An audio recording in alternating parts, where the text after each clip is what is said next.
speakers po. Wait lang. Hindi ko nagawa yung Ano? PowerPoint ko. Ay, it's okay po. You can just follow your handout. Yes po. Apo. Yes po.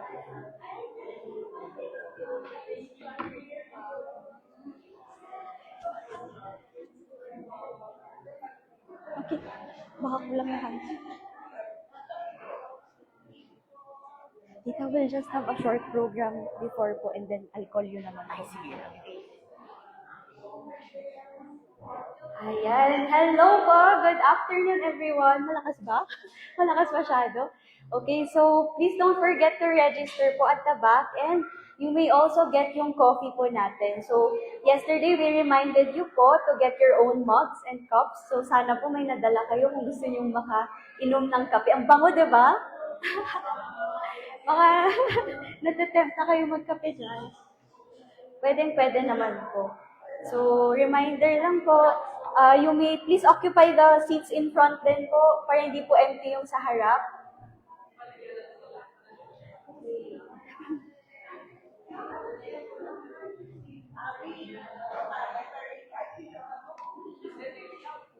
Sa mga parating po, please occupy the seats in front po, yung katatapos lang po mag-register.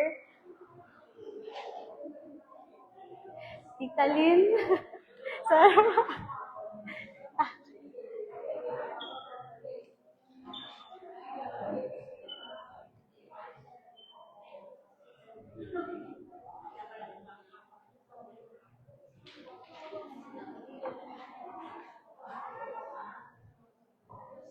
Reminder po again, you can get coffee po before the teaching starts para hindi po kayo ma-distract later.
Okay, so while waiting for yung mga pahabol po ulit, reminder po ulit, pwede po bang pa-occupy ng seats po sa harap?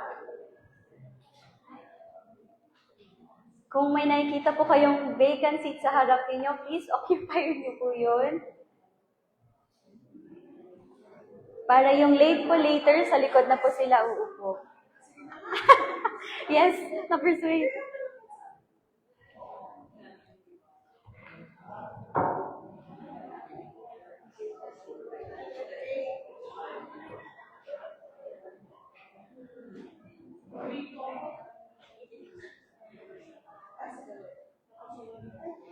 Okay po, magsimula na po tayong mag-settle down.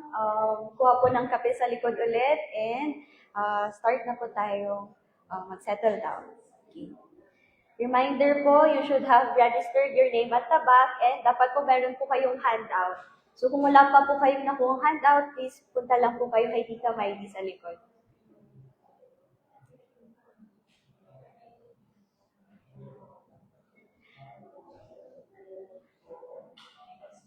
Okay, good afternoon po sa ating lahat. For those of you who don't know me, my name is Mayna and I'm part of the Ilang Ministry. And can I ask po, meron po bang nag-join sa atin ng Ilaw Fellowship this afternoon for the first time? Meron po. Can you please stand po? Palakpakan naman po natin sila. We hope that this would be not your first and last time. So, okay, upo na po muna kayo. And for our first-time visitors at first-timers, ILAW is the acronym for Inspired Ladies at Work. And this is what we call our Women's Fellowship Ministry. We hope that you'll enjoy your time here with us and you'll be inspired to know God more through the teaching of His Word. So every third Saturday of the month po ang fellowship natin. We hope to see you next month as well.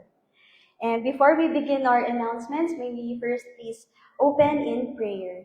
Let's bow down our heads and close our eyes. Heavenly and gracious Father, we praise and glorify your name, Lord, and we thank you for who you are in our lives.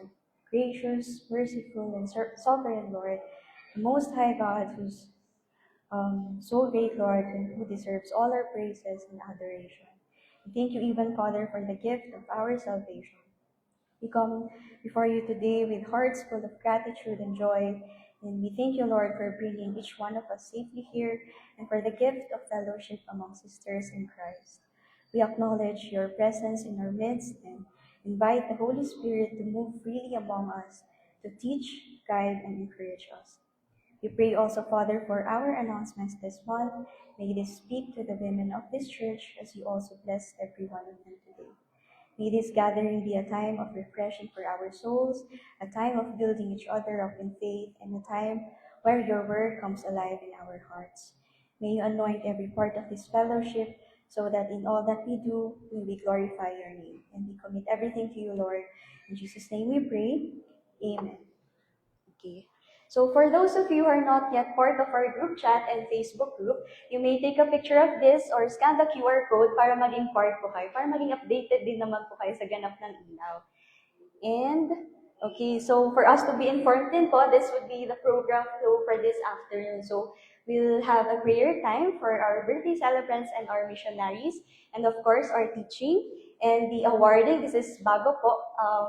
Today we'll start awarding our speakers po, and a photo op, and our reflection and discussion and fellowship, and then the aftercare where we fix the Philippians Hall po. Ito po hindi naman po siya required, but for those of you who na-touch naman ang heart para tulungan ng ilaw to fix Philippians Hall, maaari naman pong mag-stay. Okay, so may I call on our August birthday celebrants? Sino po may birthday ng August? Wala, again. Okay, can I please call you po here in front? August po. Yes, Tita Gemma?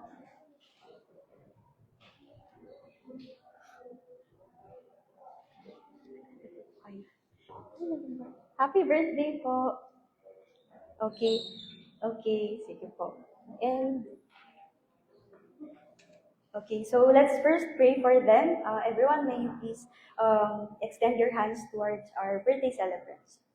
Heavenly and gracious Father, we once again praise and glorify your name, Lord, and we thank you for who you are in our lives. We thank you for the gift of life and the blessing of birthdays. It's a beautiful reminder of your faithfulness through every season. Thank you for adding another year to the lives of our beloved sisters. Each day added is really, indeed, Lord, a testimony of your mercy, your love, and sustaining grace. May you continue to work great things in their hearts as they continue to seek you. We praise you even, Father, for the growth and maturity you have faithfully cultivated in them. And we thank you, Lord, for shaping their character, for deepening their faith, and for guiding their steps. Thank you for how you have sustained them and provided for them and their families. You know, Lord, the desires of their hearts. We humbly ask that you continue to provide for all their needs. And may you grant them good health and renewed strength that they may serve you with gladness in every place you called them to. Guide them, Lord, in fulfilling their calling. Use them according to your will and your purpose that they may gradually become the person that you want them to be. And may your name be magnified in their lives every day. All this we ask in your holy and mighty name. Amen. Happy birthday po. And here's a simple token from Ilaw.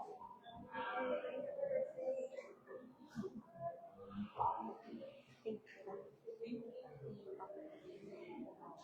Okay, so it's now time for us to pray for our assigned missionaries. So for August, we will be praying for Brother Ellis and Sister Angie. So as I discuss the prayer items assigned per season, I encourage everyone to take a picture of the prayer concerns as we flash them on the screen so that you may remember them also in your personal time of prayer.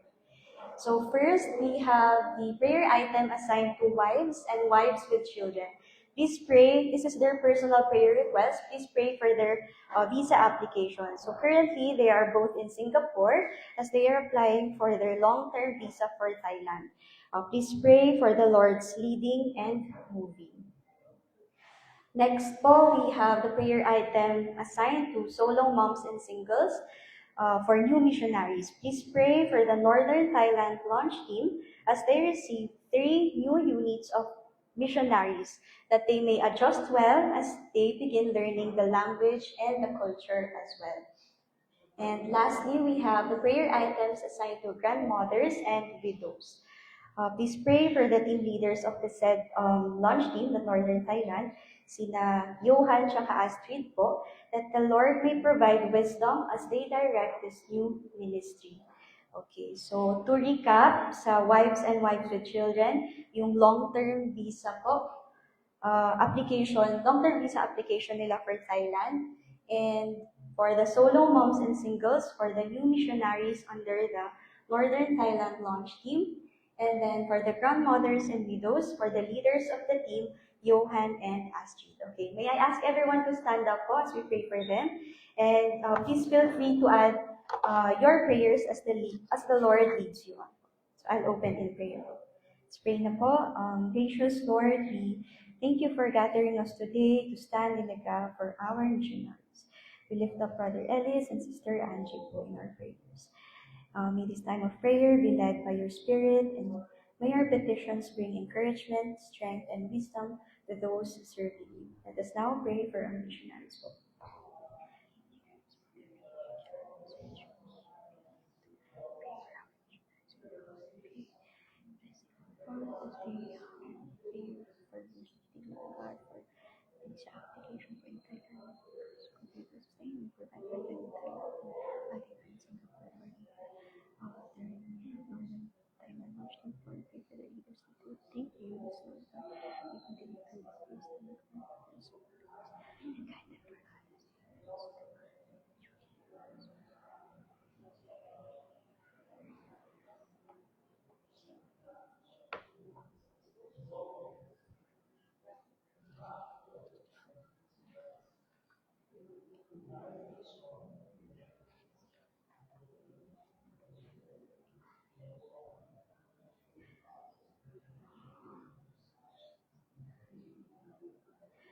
Heavenly Father, we thank you for the privilege of lifting up Brother Ellis and Sister Angie before you.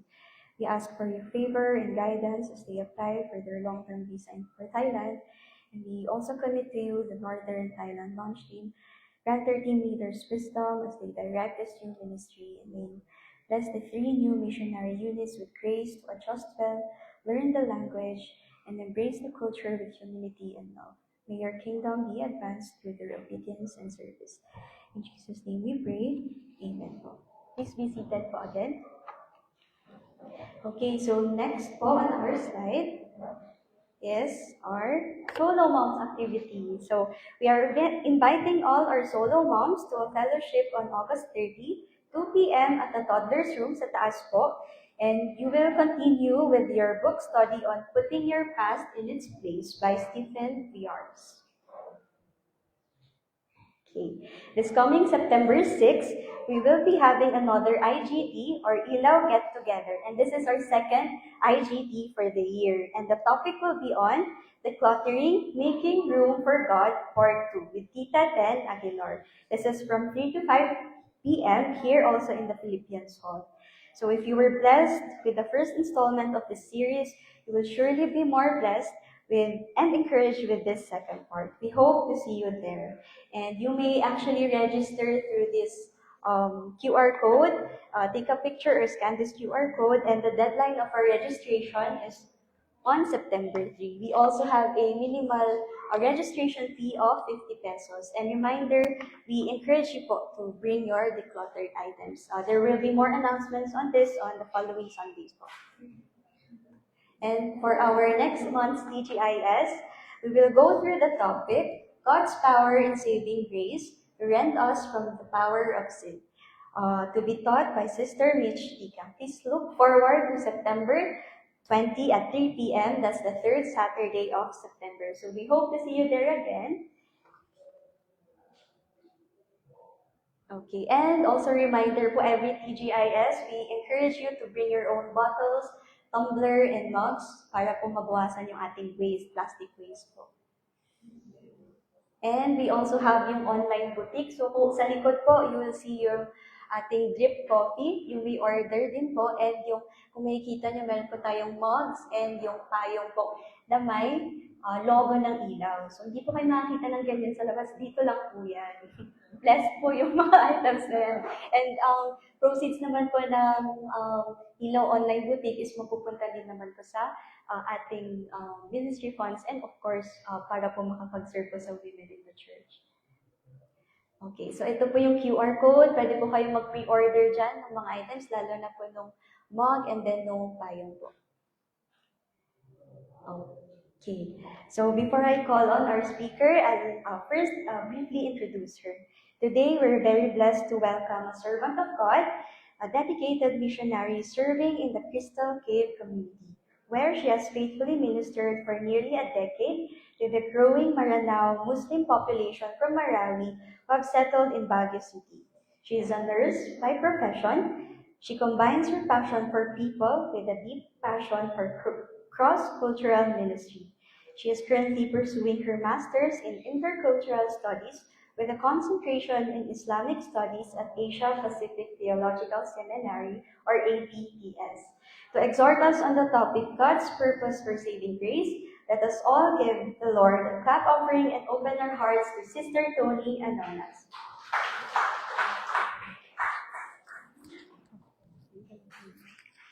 Ay, high-tech na. Okay ba? Hello. Good afternoon po. Wow. Nakaka-nervyos. But praise God. Thank you so much, Ilaw Corps, for this privilege na ibinigkaloob niyo po sa akin na makapagturo ngayon. I remember, Ilaw din po yung first ministry that I taught. I think that was 2018. So, 7 years na po.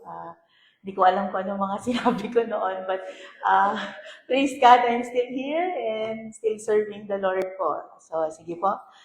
Bago po tayo magsimula, hihingi lang po ako muna ng tawad. Siyempre, very thorough po ang ilaw. So, kailangan nandun na yung mga handout pre-printed. Okay po yun. Ako po yung hindi okay. So, there are some notes that I have inserted na wala po sa handout nyo. So, if it's okay with you, I can send again, maybe doon po sa ating chat group, yung full. Kaya kung medyo nalilito po kayo sa ginawa ko, pasensya po, but I can send you the full handout po, nakasama yung mga in-insert ko po, maybe tonight or tomorrow. Sige po, before we start, let's have a word in prayer. Loving Father, we thank you once again for this precious time that you have gathered us. It is only by your grace, Panginoon, na naandito kami. So we thank you, Lord, even for providing for us a center like this, even this fellowship ministry that we have, so we can grow in our love, in our devotion, in the understanding of your word. We ask, Holy Spirit, that you will be our teacher, our guide. We ask, oh God, that you will lead us. And more than anything else, Lord, I plead that you will just go beyond my preparations and guard my heart and my thoughts, oh Lord, that Christ alone will be exalted. We love you, Lord, and all of this is for your glory. We ask in Jesus' name. Amen. Okay, so let's just go over quickly po yung context po ng Titus. I'm sure na discuss na rin po ito ata ni Pastor Jason or ni Lolo Mon. But para lang po makita natin kung paano po natin ikakabit ang Titus 2:11, which is the heart of the book sa buong konteksto po ng Titus. Of course, si Apostle Paul po ang author. This is a pastoral epistle. When we say pastoral epistle, it is directly given to the person. Unlike yung Ephesians, Galatians, Colossians, letter yun sa churches. So ito po letter mismo kay Titus. Ganun din po yung 1st and 2nd Timothy. So ang recipient is Titus. So Titus, he was called to serve in the island of Crete. Ngayon, ito pong letter na to is to encourage him to finish an assignment. No? So, what was the assignment to Titus? To appoint elders to oversee, that is chapter 1, verse 5, to oversee the life of the church as it seeks to grow amidst of morally decaying culture. Alam naman po natin yun kung ano po ang buhay po ng mga Cretans. No? Sino po yung mga Cretans? They live in the island of Crete. They are known for its moral decay. So, hindi mo madaling ministry ito. So, ang theme po ng letter is God's grace. God's grace produces godly living in His people. Again, going through briefly, doon naman po sa flow ng chapter 2. Okay? So, ano po ba ang flow ng chapter 2? Verses 1 to 10, makikita po natin dito yung instructions for godly conduct in different groups. Kaya makikita po natin dyan, there are older women, younger women, ganyan, men, and even the slaves. And then verse 11, ito na po yung reason. No, the reason behind godly living. Ito po yung purpose and motivation. No, ito po yung why we do what we do. That's why it's very important. And then verses 12 to 14, how grace trains us and our future hope. And then verse 15, ito na yung charge ni Apostle Paul, na i-declare no, kung ano itong mga instructions din na binigay sa kanila. So bago po tayo mag-start sa lesson proper, magkakaroon lang po tayo ng seat word. May seat word tayo. Parang medyo natakot sila. So seat word po natin, di ba meron po doon na kailangan ng 2 different color of highlighters. Meron po akong mga extra, yung mga wala po. Yung meron po kayong different colors of highlighters. Ay, wala. Sige yan, baka sino may kailangan. Yung mag-highlight lang tayo. Hindi po tayo sasagot ng exam. So, yeah. So, i-highlight lang po natin. Walang oh, sige, okay. Yung walang highlighter, i-circle. Tapos yung dalawa kasi yon, i-circle, tapos i-box na lang po. Okay. So, ang instruction po dito, we will read Titus 2, 3-5. Nandiyan naman na po yung Titus 2, 3-5, no? So, mark each command for instruction for older women and younger women. No? So, yung instruction po para sa older women, ibang color po yung gamitin nyo or i-encircle. Ngayon, yung instruction naman sa younger women or yung commands, ibang color naman ng highlighter o i-box na lang po ninyo. Okay? Okay po? Okay. And then, after po nun, makikita nyo sa ilalim, may sasagutin po kayo doon. First is, which of these commands would you most like to grow in so you can help younger women? And then yung second naman po, which of these qualities do you want to grow in as you follow Christ? So, sagutin niyo po yan kasi mamaya yan po yung isi-share natin sa magiging kapartner natin. Okay po?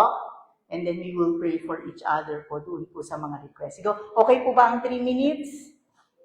Okay, sige po.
Last 1 minute po.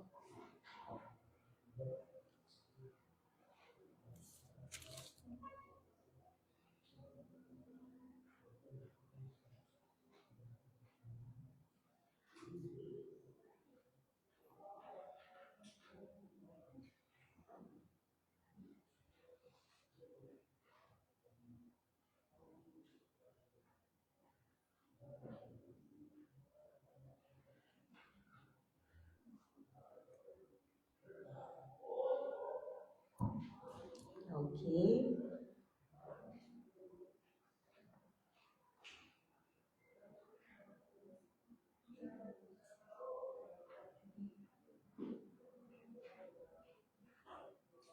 Okay na po. Pwede naman po natin balikan mamaya yan.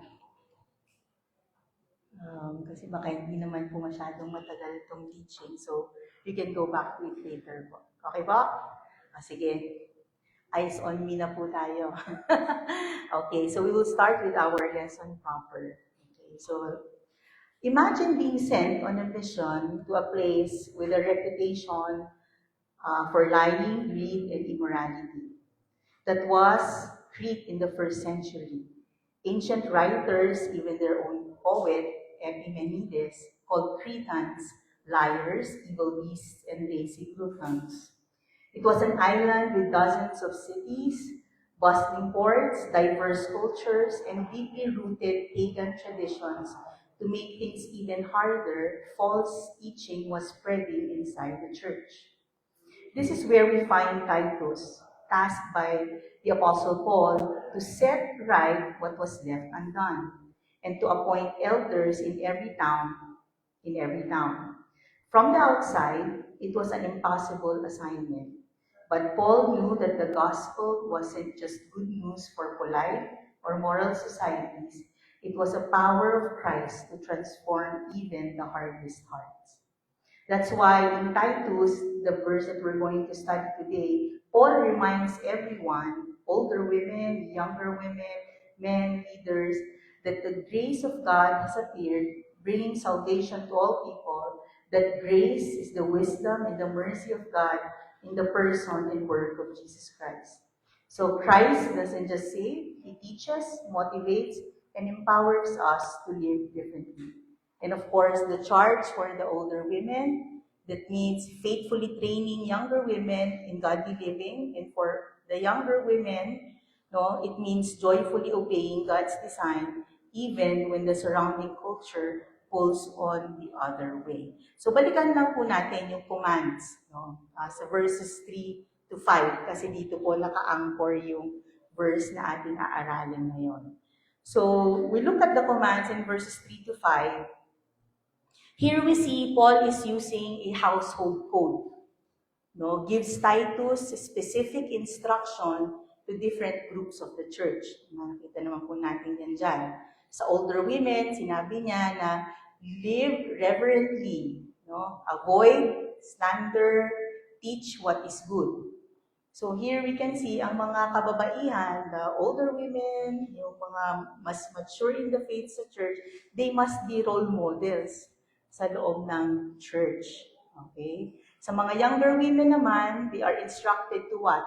Love their husbands, love their children, be self-controlled, pure, kind, and submissive. So yun po yung instruction, yun po yung command. But there is a warning in chapter 1, verse 9, no? Kung meron po kayong Bibles dyan. And I believe this is not only for the men, kasi po this is under the qualifications of elders in the church. No? So, yung warning po, sabing ganito, rebuke those who contradict it. Okay? So, to us, no, older women or those who are discipling and all, there is a certain level of authority given when we are giving instructions, no, to the younger women. No? Like for example, si May, no, nag-counseling kami ni May. Sabi ko, May, submit to your husband. Tapos nakita ko, hindi siya nagsasubmit. Prophecy. Siya sasabit. So sabihin ko, okay, there is a certain level of authority ang older women to admonish and to say, May, you're not submitting. You are what? Maligning the word of God. No? Nire-revile mo ang salita ng Panginoon. So yun lang po. No? And ganun din naman yung younger women. Kung tayo ay napapagsabihan ng older, we have to also willingly submit. Because we know we are being instructed according to what? God's Word. So, ano po ang purpose nito? Kung bakit di ganito? So that the Word of God may not be reviled. No? Because when our lives don't match what we say we believe, especially sa ating mga older women, if we don't walk the talk, people may disrespect or reject God's Word. O especially dun sa kunyaring kinorek mo. Kinokorek mo ko, pero ganyan naman yung life mo. Diba? So yes, no, yung ginagamit ni Lord yung testimony ng mga believers sa loob ng church. We have to be careful. But when we live in a way that reflects God's truth, His Word is honored instead of being mocked. So again, looking at the context of the church at that time, no, nung time na yon, nakatira sila, ay ang kultura nun is what?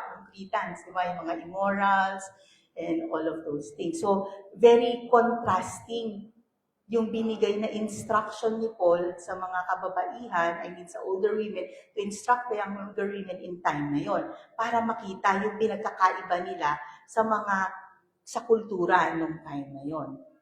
Okay? Another thing, Titus is not the one who will instruct the younger women. No, binigay yon sa atin na older women to instruct the younger women. Okay. And so, yun nga, these instructions are countercultural, hindi akma sa time na yon. But you know what? This is also relevant today because this is the kind of culture that we are living in today. Diba? So, maging vigilant tayo. Baka naglalak na tayo doon. We also have to ask ourselves, when we are discipling someone, or maybe may nakikita tayong women sa church na hindi, not acting in a way na hindi din nakakaayon, I think it's also good that as women who are much older, pwede natin i-approach. Hindi naman kailangan na may formal discipleship para mag-correct, and gano'n. So we can just, tell like, sister, I think this and this, blah, blah, blah. Tapos, ang ganda nung sinabi ni Pastor MacArthur, no, when I was listening to his preaching with this verse, sabi niya, this list is not actually a list of achievements, no, yung sinabi niya about the older women and the younger women. These are definitions of a godly character. The Apostle Paul is instructing the older women in the church to what? To know truth, to live truth, and lead others to the truth. No? Kasi importante po yun sa church. Importante yun sa loving the church. Ano yung encouragement sa atin pag tayo ay nag-admonish, no? Nag-i-instruct ng mga younger women? Sabi niya, anyone who leads anyone to righteousness, it pleases the Lord. Diba? Napag-please ang Panginoon yung ginagawa natin yung mga bagay na yun. So yun lang po yung parang recap natin for verses 5 to 7. Paul now begins, verse 11, mag-jump na po tayo, with the word for. Diba? Anong sabi po niya dyan? For the grace of God has appeared, bringing salvation for all people. So this 4 is connected to the commandments that is given by the Apostle Paul. No? The 4 shows us the reason why we should live in a way Paul has described doon sa simula. No? So itong 4 na ito, sinasabi, this is the reason why we do what we do. Why we should look at how we carry ourselves, how we are in the church, things like that. So, bakit? Because the grace of God has appeared. Ano ba ibig sabihin nung appeared? So, sa Greek, ito yung tinatawag na, I'm sure you're familiar with epiphany, di ba? But the word epiphany, it goes deeper than what it means na alam natin. No, ito, ibig sabihin nito is the sudden arrival. It is like the sunshine breaking in darkness. No, biglang may light. Yun yung parang appear na gustong sabihin nung Greek ng word na ito. Ang ganda nung cross-reference nito in Luke 1, 78-79. May I invite you to open your Bibles to Luke 1, 78-79. No, ito yung prophecy ni Zechariah. Prophecy of Zechariah. Sige, babasahin ko na. Sabi dito, to give knowledge of salvation is to His people in the forgiveness of their sins, because of the tender mercy of our God, whereby the sunrise shall visit us from on high. Anong sinasabi nitong verse na ito? This actually refers to the incarnation of Christ. God entering into human history. Galing, no? So yun po yung ibig sabihin, no? I want to share with you a quote from the book I am reading now, Gentle and Lowly. Sana nga nalagay ko para mas maganda pag nababasa. But anyway, try ko pong gandahan yung pagbabasa ko para mas maintindihan ko natin. Sige. So this is from the book Gentle and Lowly by Dane Ortlund. Sabi niya, the richness of divine mercy becomes real to us not only when we see how depraved we naturally are, but also when we see that the river of mercy flowing out of God's heart took shape as a man. Perhaps the notion of heavenly mercy seems abstract, but what if that mercy became something we could see, hear, and touch? No? Hindi ko alam kung naalala niyo yung teaching natin before about 1 John 1, di ba? Where the Apostle John was asking, parang tinatawag niya yung mga tao na parang, come, have fellowship with this one whom we have touched with our hands, seen with our eyes, look upon, di ba? Na parang dinadraw niya yung mga tao na kilalanin niyo to, which is Christ Himself. So yun po yung nangyari sa incarnation. So when Paul speaks of the saving appearance of Christ, he says, when grace appeared, ito pong ating verse na yun, the grace and mercy of God is so bound up with and manifested in Jesus Himself that to speak of Christ appearing is to speak of grace appearing. No? So Christ, sabi nung isang Puritan na si Richard says, Christ is nothing but pure grace clothed with our nature. So ano yung sinasabi ni Dane Ortlund? Sabi niya, in the incarnation, mercy became visible, audible, and touchable. That's why Paul says, when grace appeared, in verse natin, to say Christ appeared is the same as saying grace appeared, because Jesus Himself is God's mercy and grace in human form. So, ang grace po, mga kapatid, is a person, and that is Christ. Let us read John 1, verse 14. Sige, open our Bibles in John 1, verse 14. Sabi dyan, and the Word became flesh and dwelt among us. And we have seen His glory, glory as of the only Son from the Father, full of grace and truth. Verse 17, sabi niya, for the law was given through Moses, Grace and truth came through Jesus Christ. No, so see, Jesus, this is not just a concept. The incarnation of Christ, the appearing of Christ, which is grace Himself, hindi lang po ito concept. Paki-erase po yung word na doctrine na nilagay ko dyan sa, erase yung doctrine dyan sa handout. Hanggang concept lang. So this is not just a concept. This is God's favor in flesh and blood. Okay. So, yun po yung grace. Yun po yung nag-appear, Jesus Christ Himself, as the embodiment of grace. So, bakit po ito importante? Why this matters? Ngayon, dalhin po natin ito sa puso natin. Bakit po ito importante? Our obedience now, no? Correction po ito ulit sa power sa dyan sa handout. Our obedience now flows from Christ appearing, not from our effort. So yung pag-obey po natin, hindi na po siya in our own effort. Bakit? Because we already have a relationship with Christ. Di ba po? Nung naging believers tayo, we already have that kind of relationship with Jesus. And because grace is embodiment in Christ, our obedience is not based on rules, but on our relationship with Christ.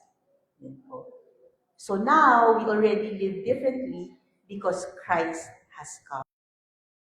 He gave the Holy Spirit, who is right now indwelling us. So ano pong ibig sabihin nun?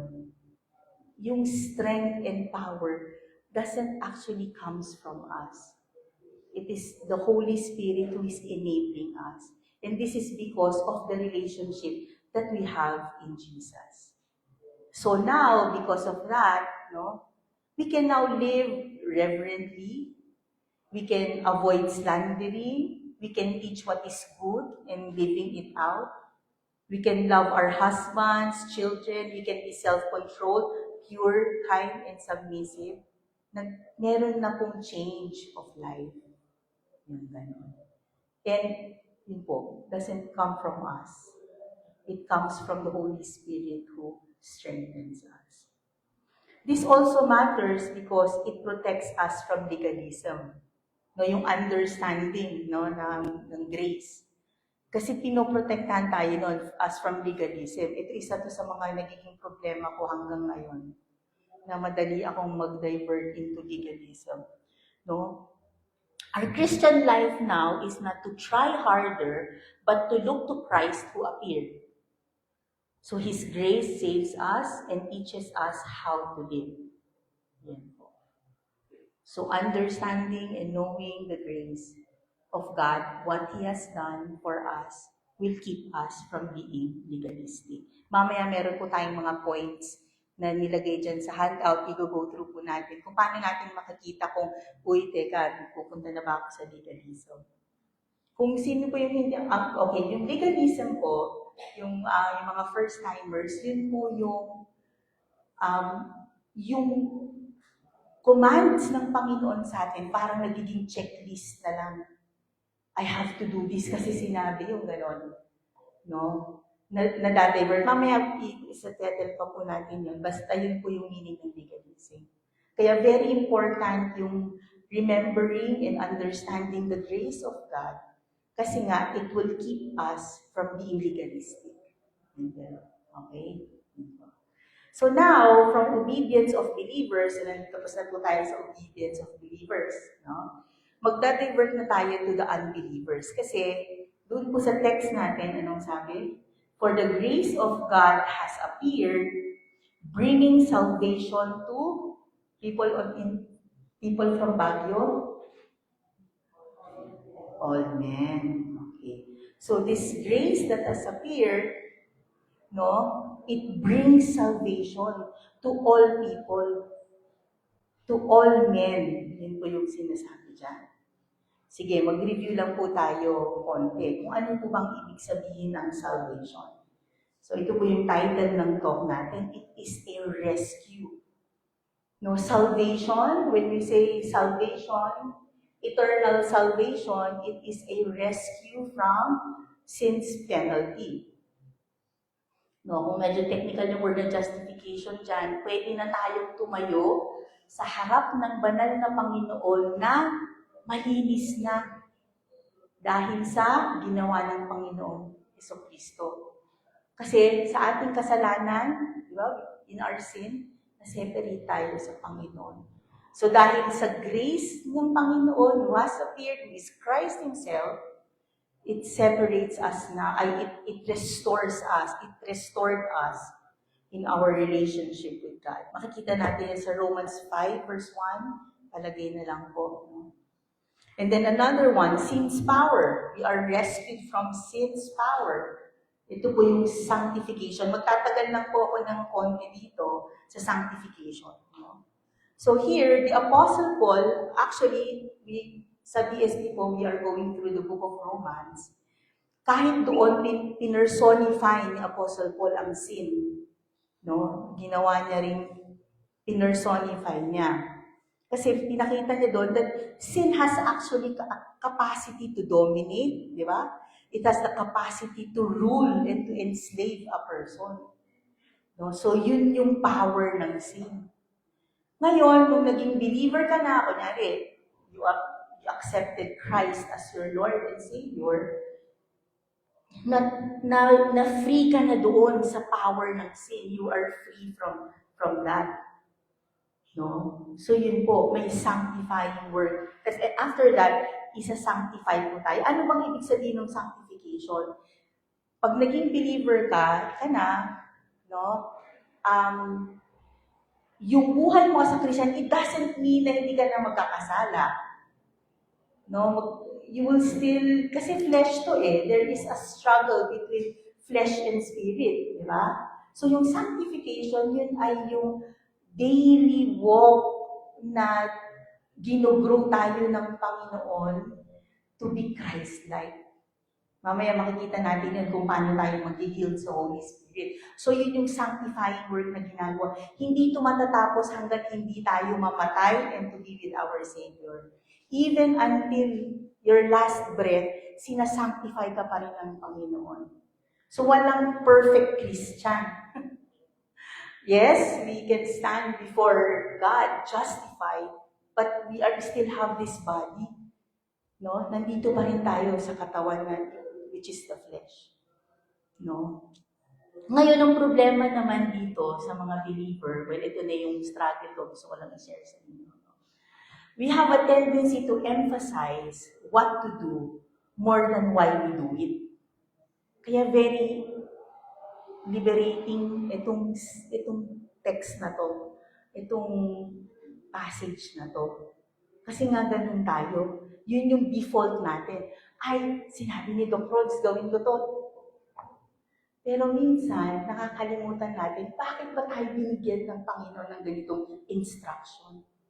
Why are we doing this? No? So, babalik lang tayo ulit sa unbelievers kasi kanina nag-segue ako sa unbelievers.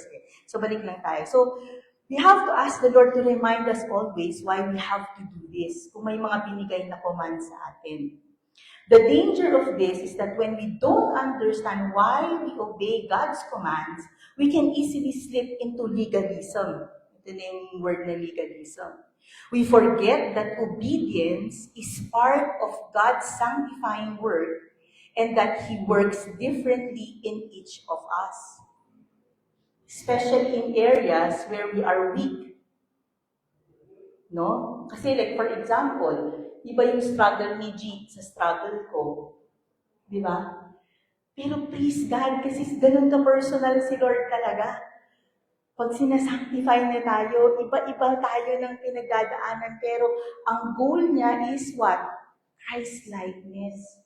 Iba't iba tayo ng weakness. Kahit yan, minsan, nahihiya ka na hindi ko masabi kasi ito lang yung kain ako ng kain. Masabi samantala yung kapatid ko, nagsistruggle siya na ganito yung problema nila.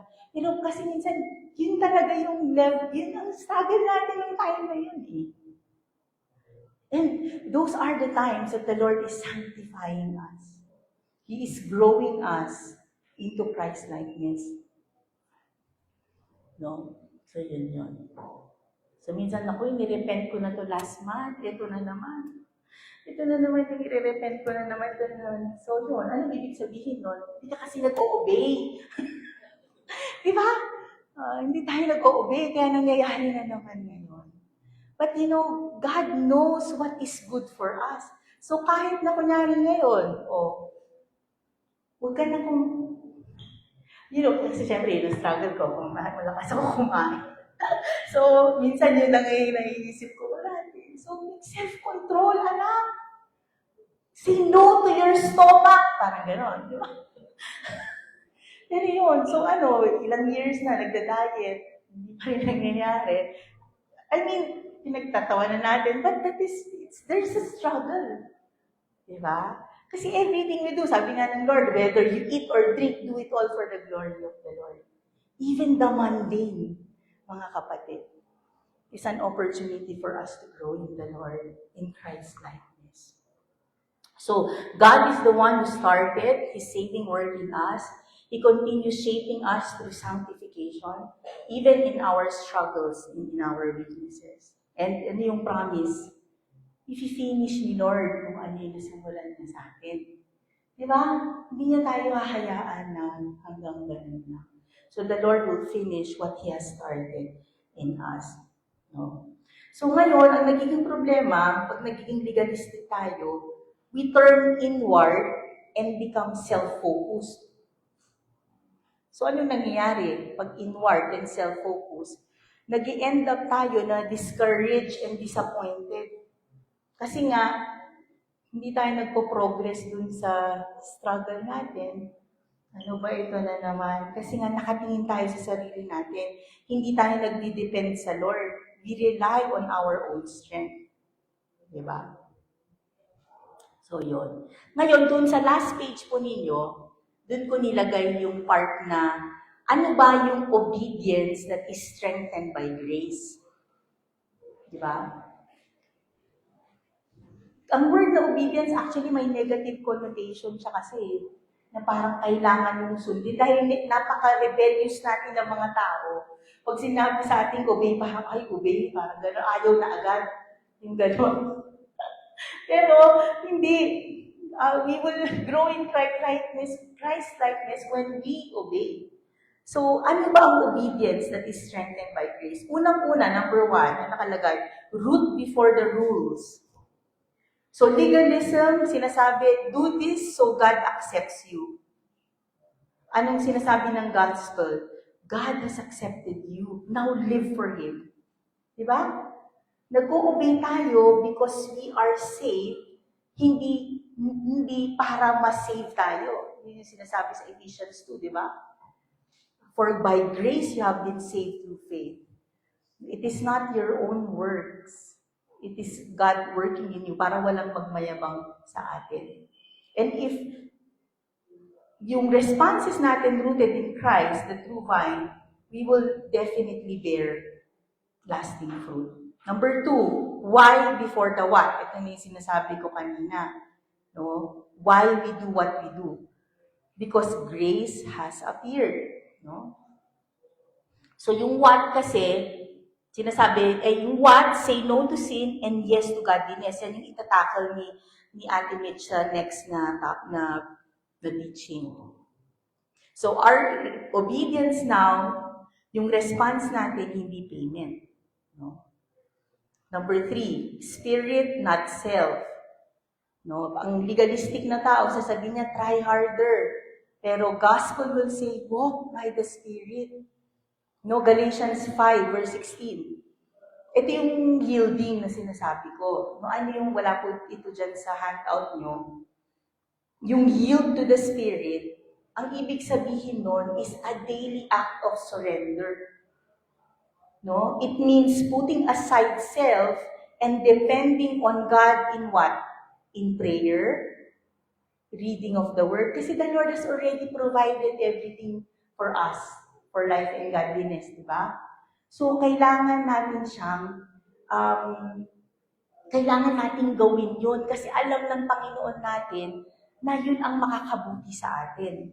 No? So that is very important. Yield to the Spirit. Like for example, gagalit ako, ano ba naman, hindi ginawa na ganito yung gusto kong, dapat ganito yung kulay, baduy. Oh. Preference lang naman yung kapatid. I mean, di ba? So, okay lang.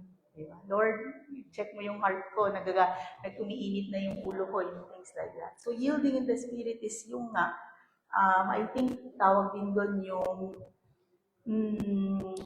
prayer, always praying to the Lord, going to the Lord. Okay? Number 4, family, not courtroom. Kasi minsan parati ang default natin, paparusahan ako ni Lord. Okay. Pag ginawa ko to, nako, hindi. No? God is our Father, that's why, di ba, we call Him Abba Father. So that is how we must look at our Father. He is not a judge. So we obey out of love, not fear of losing His love. Lalo mga mothers, di ba? Mas gusto niyo yung mga anak niyo sinusunod kayo dahil alam mo niyang mahal niyo siya pag may tinuturo kayo sa kanya. Hindi yung parang robot, ay sinabi ako. Di ba? So yun. So through Christ, we have been adopted into God's family. Number 5, transformation, not transaction. Legalism, I obey, and then God will bless.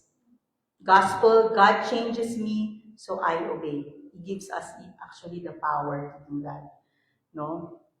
Christ's life in us is a source of lasting change. And then last, no, I'm sure marami pa, pero ito lang yung binigay ni ChatGPT sa ngayon. Inayos ko lang po, pero yeah. Christ's perfect obedience is our righteousness, 2 Corinthians 5:21.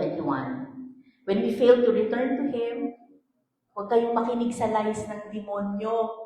Kasi wala ka na talagang pag-asa. Ganyan ka na. Ganyan ka na. Hindi tayo makinig doon. Kasi anong sabi ni Lord? 1 John 1:9. If you confess, diba? The Lord will forgive. Diba? No. So every step of obedience is a way showing the world who Jesus is. So, sisters, always remember, ang legalism, nagmamalaki tayo sa Lord. In reality, wala tayong ipagmamalaki, di ba? So, wala tayong capability on our own. Let us not rely on our own strength. Strength lang ni Lord. Okay, and then last, doon sa ano ba ang salvation? Sin's presence, ito yung glorification. One day, when Christ returns, sin will be completely removed, and we will share in His glory. That's why in Romans 5:2 it says, we rejoice in hope of the glory of God. So in short, through Christ, sin's penalty is removed, sin's power is broken, and one day, sin's presence will be gone forever. No? So yun po yun. Ngayon, balik na tayo ulit sa mga unbeliever. Okay? So, itong grace po na ito, sinabi nga natin kanina, is for all people. For the grace of God has appeared, bringing salvation to all men. Ibig sabihin nito, all groups. Lahat po. No? Of course, this verse is not saying that everybody is saved, but salvation is offered to all without distinction. So ano pong implications po ng truth na ito? God's grace is not bound by culture, background, or reputation, kahit sino ka pa. If it worked in Crete, it will work all over the world. No? Wala pong pinipili, kumbaga, lahat pwede. No? Lahat pwede. And then, itong grace po na ito, of course, this is my favorite sa teaching na ito, which God sends us on mission. Because this grace is for all people, this grace sends us on mission. Wala po ito sa handout. I believe ang full circle po ng Christian faith is yung sharing of the gospel in this side of eternity. Kasi kung recipient po tayo ng grace and nakita natin yung power niya na transform yung life natin,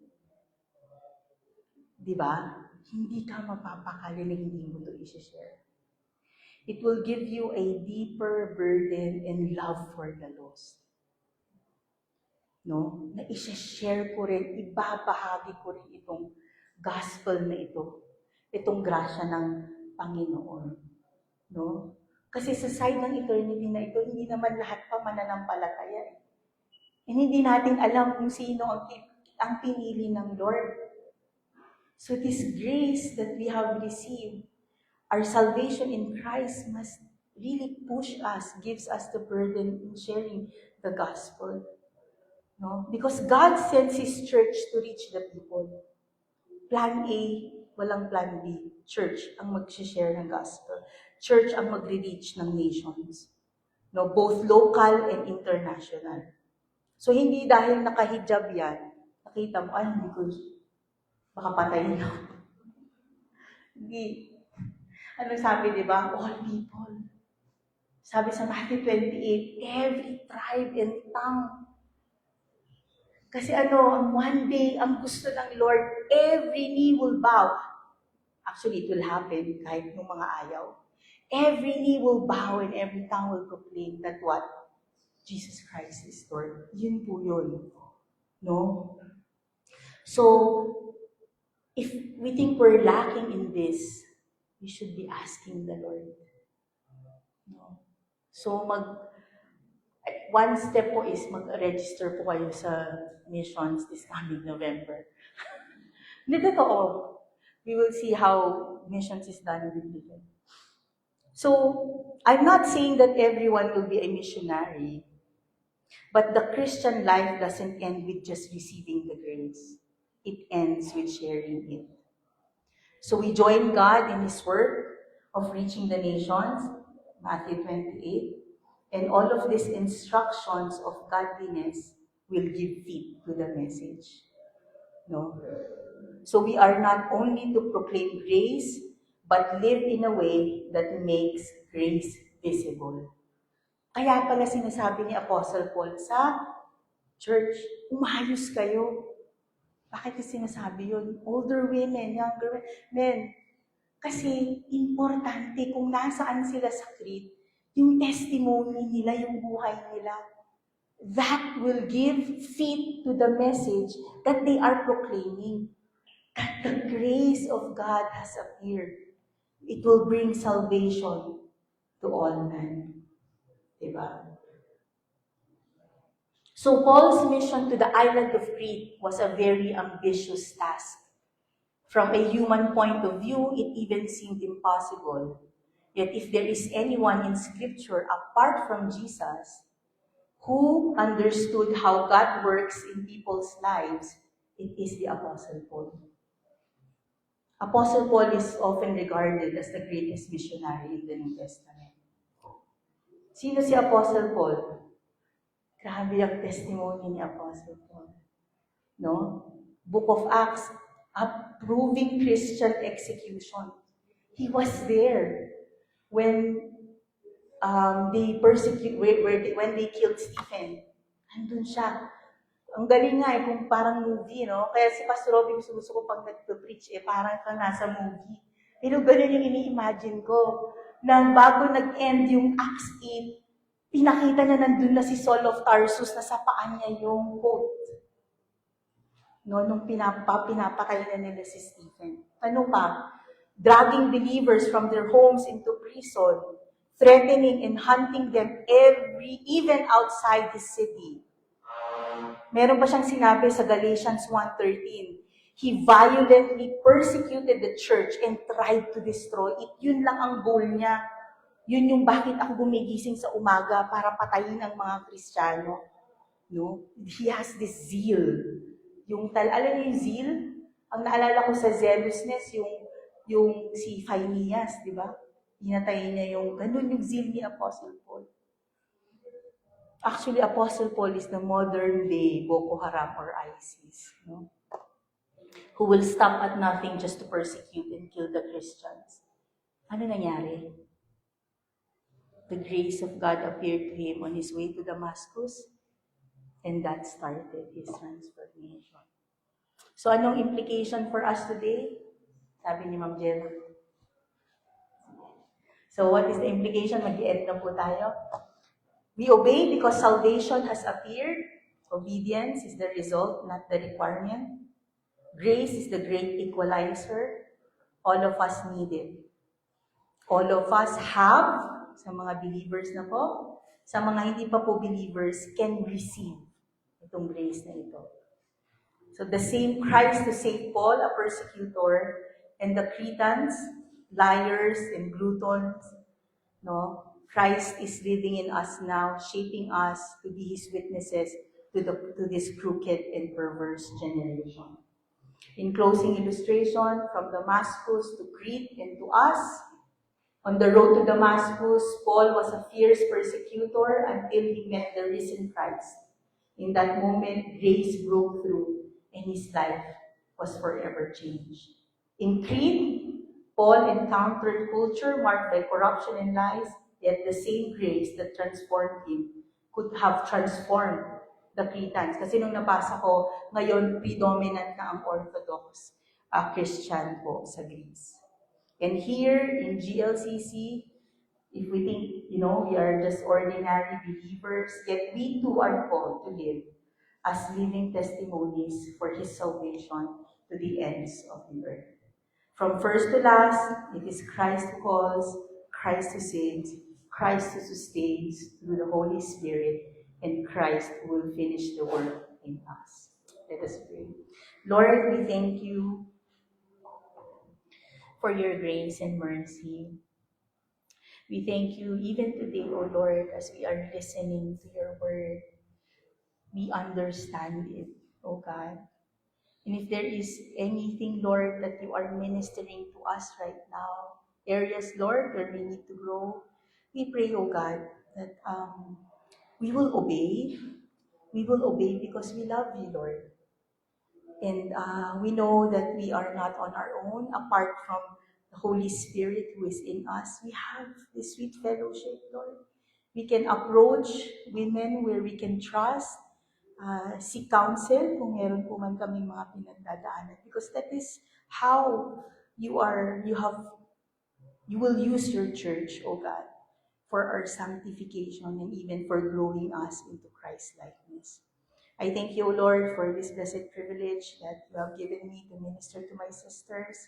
I pray, Lord, that just go beyond yung limitations ko, but speak to them, Panginoon, sa puso nila, kung ano po man, Panginoon, yung mga areas that you want them to grow. So, bless our time together, even in our fellowshipping later, and even as we share the things that minister to us through this teaching. I pray, O Lord, na gamitin mo ito na mag-encourage po sa bawat isa sa amin.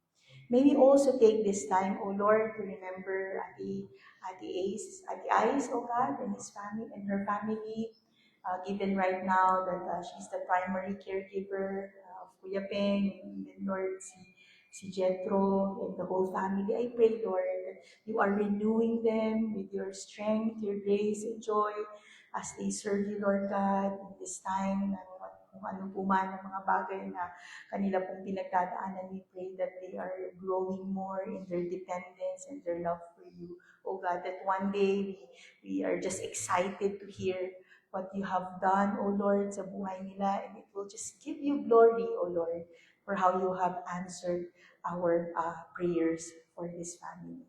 Maraming salamat po muli, Lord. We love you, we praise you, and we give you all the glory. We ask this in Jesus' name. Amen. Okay, so in pairs na lang po siguro, para hindi masyadong in pairs. Ay, okay. Ay, ano yung natanggal ko? Sorry, hindi ako tayo.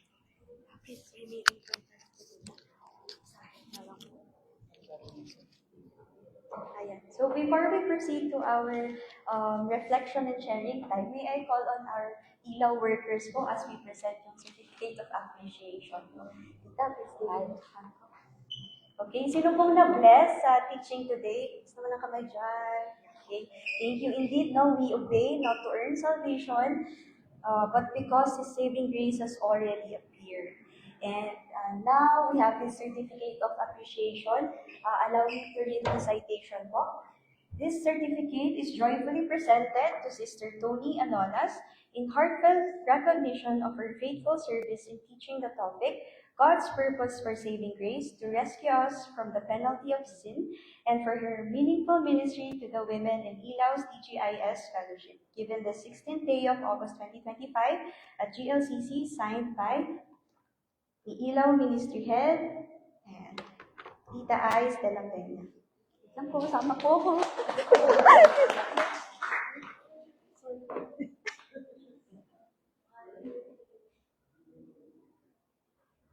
Ay, si Bea. Thank you.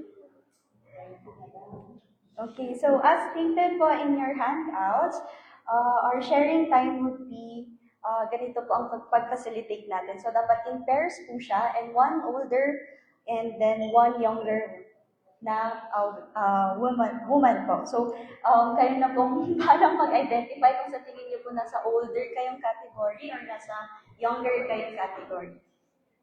Ayan. And then please also pray for each other, and then after that, we'll immediately go sa aftercare po. But our ilaw workers will distribute your snacks po. Pwede pa rin po kayo mag-share kasi hindi naman porke young people take doesn't go through that kind of struggle, di ba? So you can share both. Yan, tas paper siya.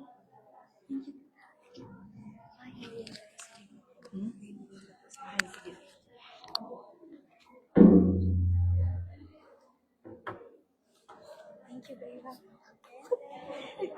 take a picture later again.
For your entry, you will have and box so we just need to get